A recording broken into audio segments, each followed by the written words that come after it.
Against the burning fires and bloodshed of the Great Crusade, the planet Khur held a city of unparalleled beauty and devotion, Monarchia. Built by the zealous word-bearers legion, it was a city of towering cathedrals and intricate monuments, all dedicated to the god emperor of mankind. But this devotion would bring about the city's ruin and set the stage for tragedy. Lorgar Aurelian, primarch of the word-bearers, had always been a man of deep faith. He saw the emperor not just as a ruler, but as a divine being deserving of worship. This belief was the cornerstone of Monarchia, a city that stood as a testament to the word-bearers' piety. But this very piety was in direct contravention of the emperor's edicts. A being of reason and science who had long outlawed the worship of gods and deities in his new imperium. The emperor, growing increasingly impatient with Lorgar's religious fervor, finally made a fateful decision. He summoned another of his sons, Roboute Guilliman, the primarch of the Ultramarines, a legion known for their strict adherence to the emperor's atheistic doctrine, the imperial truth. In a meeting shrouded in secrecy, the emperor ordered Guilliman to raze Monarchia to the ground. As the Ultramarines' warships descended upon Khur, the sky turned dark, eclipsed by the shadow of impending doom. With a heavy heart, Guilliman gave the order, and Monarchia was reduced to ashes, its grand cathedrals now nothing but rubble. But the emperor's lesson was not yet complete. Summoned by a distress call, the entire word-bearers legion arrived in orbit around Khur, only to find their beloved city in ruins. A vox message from Guilliman directed them to land near the smouldering remains of Monarchia.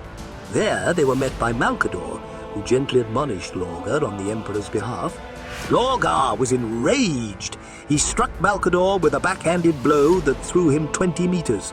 Only the sigillite's psychic power allowed him to survive the blow. Lorgar had overstepped. In a blinding light of molten gold, the emperor appeared. He had teleported from orbit with his custodian guards and used his psychic might to force every word-bearer to their knees in the ashes of their shattered faith. A full legion, 100,000 Astartes, knelt as one. You are a general, my son, not a high priest.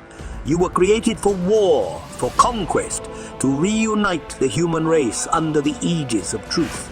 The emperor told Lorgar, "Word-bearers, hear me well. You, among all my legions, are guilty of failure. You number more warriors than any other, excepting the 13th, yet your conquests are the slowest and your victories ring hollow. You linger on compliant worlds for years after final victory, driving the populace into the worship of false faith, seeding cults of the naive and the deceived, erecting monuments to lies. All you have done in the Great Crusade is for naught. While all others succeed and bring prosperity to the Imperium, you alone have failed me. Wage war as you were created to do. Serve the Imperium as you were born to do. Take with you the lesson learned here this day. You kneel in the ruination found at the end of a false path. Let this be your legion's rebirth. Hate burned in Lorgar's eyes as he addressed Guilliman standing over him. Does it please you to witness my shame? Guilliman ignored the jibe, impassively informing Lorgar that the emperor gave one other order, that henceforth 5 warriors from the emperor's custodians would travel with Lorgar to keep his legion in check. As the emperor departed, leaving behind a legion broken in spirit and a primarch lost in a sea of doubt, the seeds of heresy were sown.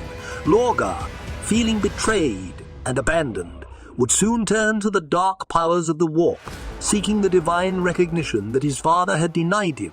And so began the word-bearer's descent into chaos, a path that would lead to a galaxy spanning civil war, tearing the very fabric of the Imperium asunder.